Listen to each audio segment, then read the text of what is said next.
Assembly Jiu-Jitsu.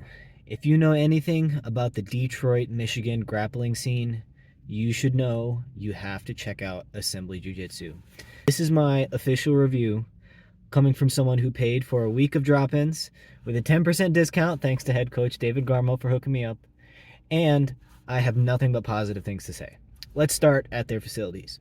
First of all, clean facilities, and that is unfortunately something that you won't get at every single jiu-jitsu gym.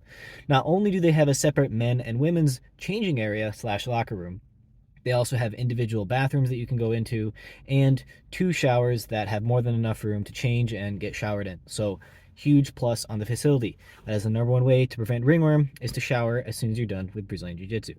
Now let's go on to the mats. The mats are gray and they're beautiful. They are absolutely beautiful. There is, I'm not sure if it's an epoxy or some type of glue type material in between the seams on the mats, but there's no way one of your ligaments or toes or fingers will get caught in the mat. So big plus on that. It's really nice overall.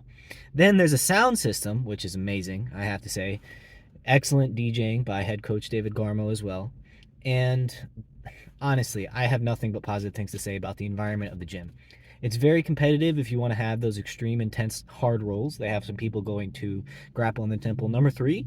So if you want to check that out, I'll put some links down in the description. Use code ASSEMBLY to give credit to those guys, give their athletes some more love. But you have to check it out and see for yourself. No matter what level you are, even if you're a beginning white belt, you're going to get something from this class. I paid $90 for 4 total training sessions, and honestly, I got my money's worth in the very first training session. I went to a fundamentals no-gi class, and it was very fundamental basic jiu-jitsu, but I learned some concepts that will apply to the rest of my game. Then I went to a couple of the gi classes. I didn't have my belt with me, but they were kind enough to let me borrow one of theirs. And I learned some cool stuff. We were studying gubber guard, which is like rubber guard except in the gi, and it's a concept that I've had shown to me before, but we're doing some new interesting techniques that was really amazing and super fun for me. I also got to feel the smaller class atmosphere. So I had some conversations with a couple of the guys who went. I went to, just today, recently, another no-gi fundamentals class, and again, David Garmo shows some amazing jiu-jitsu.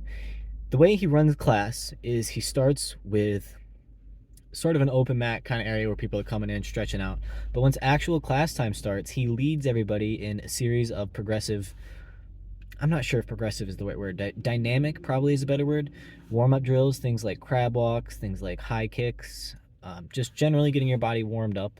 Then you break off into some individual groups where he'll show some technique or a drill, and you'll practice that until it comes time to spar, either live sparring or positional sparring.